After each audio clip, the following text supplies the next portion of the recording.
What if I told you that India developed systems of logic, consciousness, and metaphysics thousands of years before modern computing even existed? As engineers, we study machines. But have you ever wondered how ancient Indian thinkers studied the mind itself? To answer all these questions, today our class would be on the topic of Vedic school of Indian philosophy. So, welcome everyone to today's amazing class, in which we are going to cover Vedic school of Indian philosophy, part of your Unit 1 of the BTech syllabus, third semester of the IP University. And in this particular titled lecture, we are going to explore different Vedic school of Indian philosophy and what have they contributed towards the science field. ऐसा क्या था जो आज हम अपने BTech के syllabus में इस वैदिक स्कूल्स ऑफ इंडियन फिलोसफी को पढ़ रहे हैं और एक्चुअली में ये कौन से वो स्कूल हैं जो वैदिक स्कूल के नाम से जाने जाते हैं. So without any further delay, let's begin today's lecture. The six schools of Vedic philosophy. As the title here, there are six schools that comes under the Vedic philosophy. Six distinct philosophical traditions rooted in the Vedas, each offering unique insights into reality, knowledge, and existence. These schools shaped Indian thoughts for over 2,500 years and continue to, influence modern science and philosophy. ये schools आज के बने नहीं हैं, 2500 साल पुराने हैं और आज भी साइंस और मॉडर्न फिलोसफी को उतना ही इन्फ्लुएंस कर रहे हैं जितना आज से हजारों साल पहले करते थे. तो क्या है ये सिक्स स्कूल्स ऑफ वैदिक philosophy? Let's start. On the screen, you are able to see an overview of the six darshan.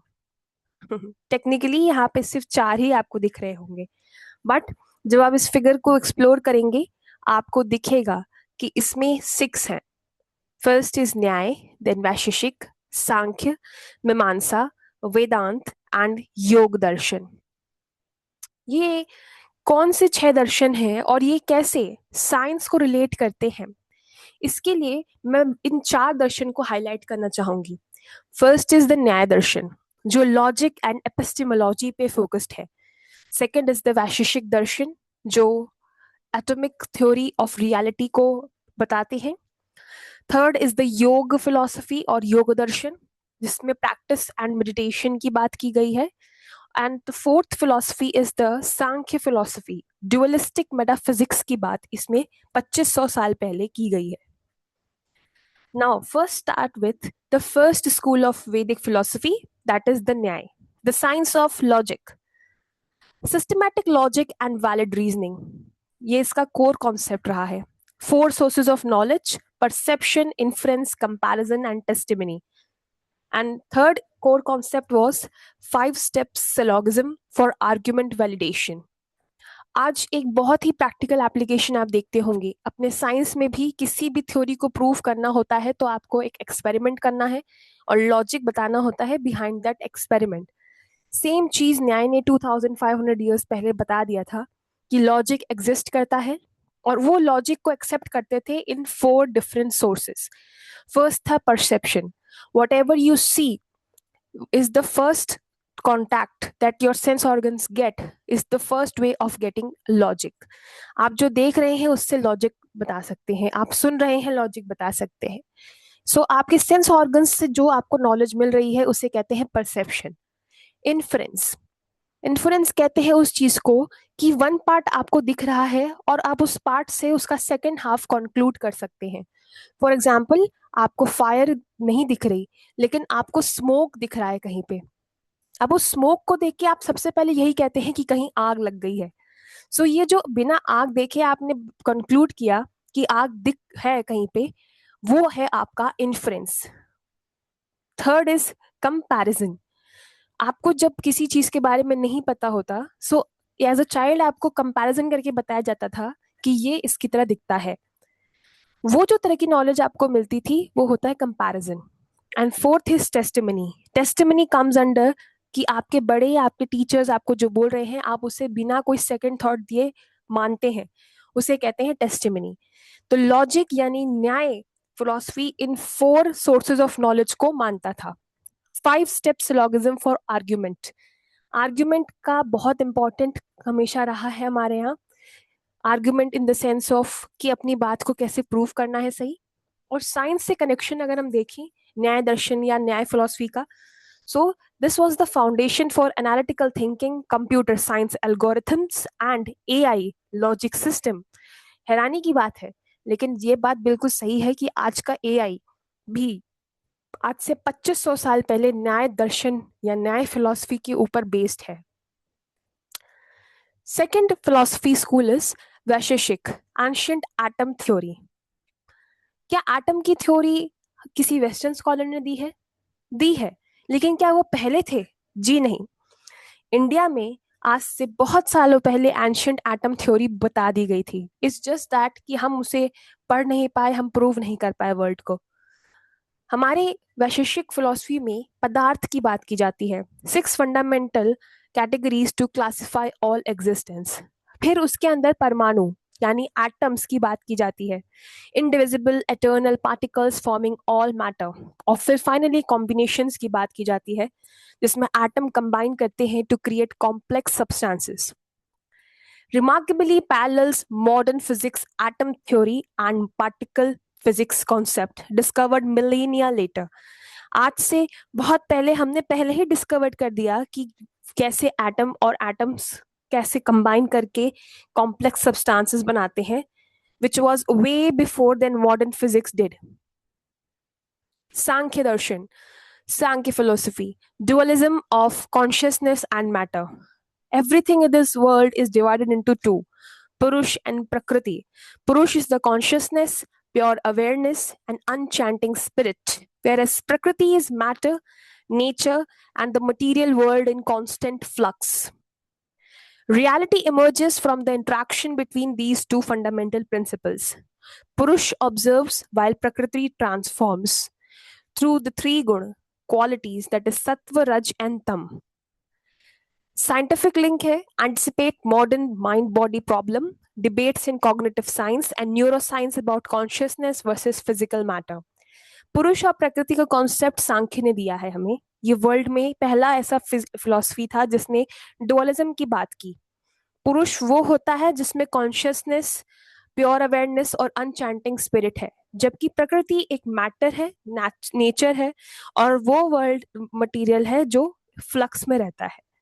वो चेंज होगा लेकिन पुरुष नहीं होगा। सो दिस इज वाई ये दो का जब इंट्रैक्शन होता है तब 3 गुण मिलते हैं, दैट इज सत्व, रज और तम। सत्व इज योर प्योरिटी, रज is your reactivity, and Tamas is the inertia. And now the most famous, अभी भी आप इसके बारे में सुनते होंगे, दैट इज द योग फिलोसफी, जिसे आज हम योगा कहते हैं, मेडिटेशन, जिस वर्ल्ड फेमस जो टर्म हो चुका है आज योगा, उस वही एक फिलॉसफी थी आज से कई साल पहले, जिसने हमें 8 फोल्ड पाथ दिए हैं। पहला है यम, that is ethical discipline, that is niyama, personal observances. Third is asana, that stands for postures, modern day yoga. Then fourth is pranayama, breath control, still very relevant. Pratyahara, sense withdrawal. Dharana, concentration. Dhyan, meditation. And finally, Samadhi, that is enlightenment. The science connection, validated by neuroscience research showing meditation effects on brain structure, stress reduction, and mental health used in the modern therapy.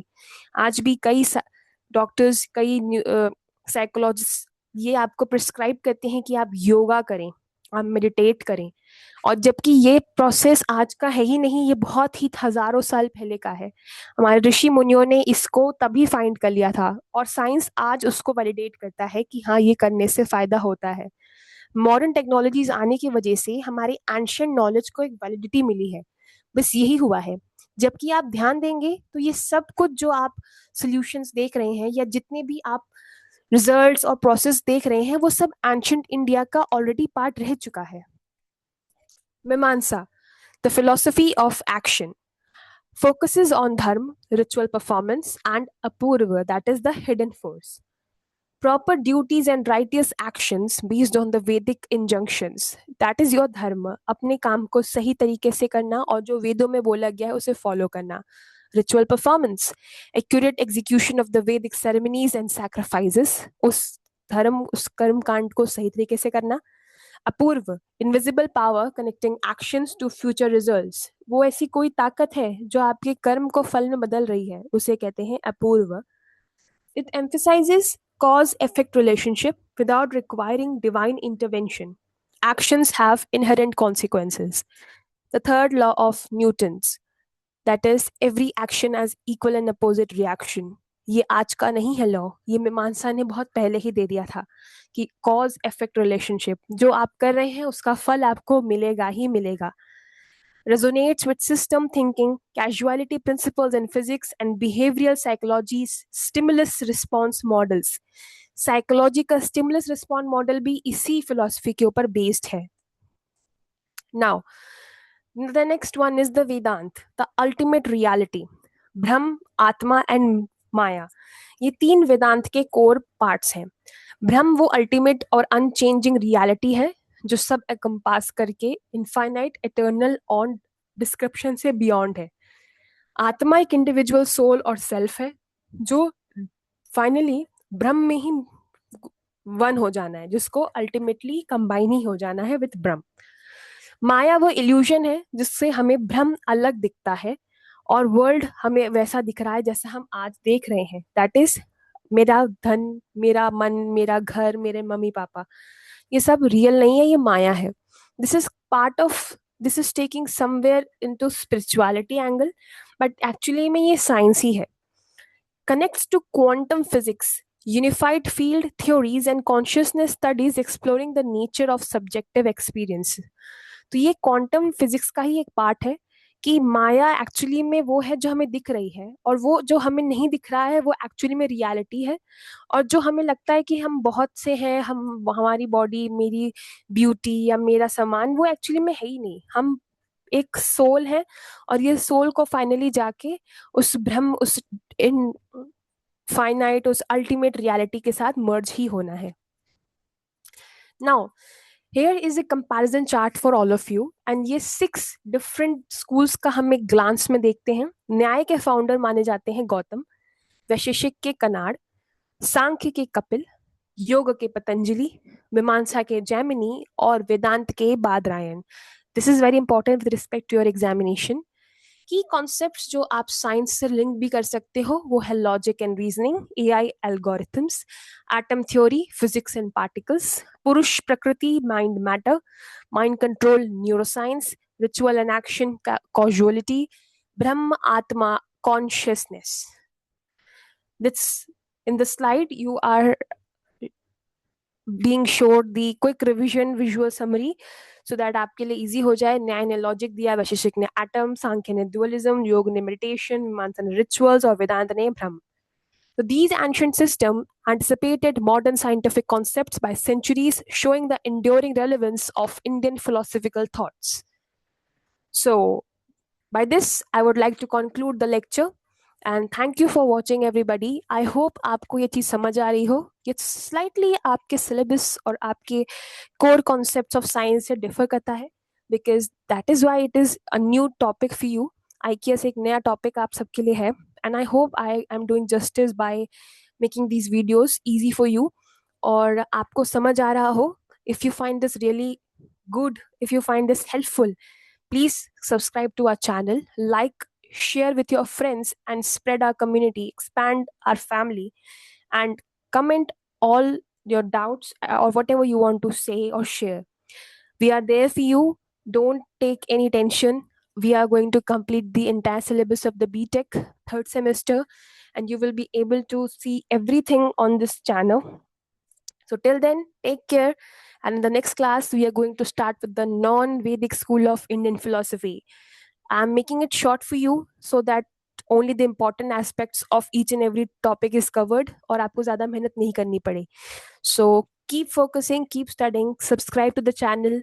We have Instagram account as well with the same name, IKS Learning Hub. आप उसे follow करें ताकि आपको और अच्छे अच्छे notes and topics मिले.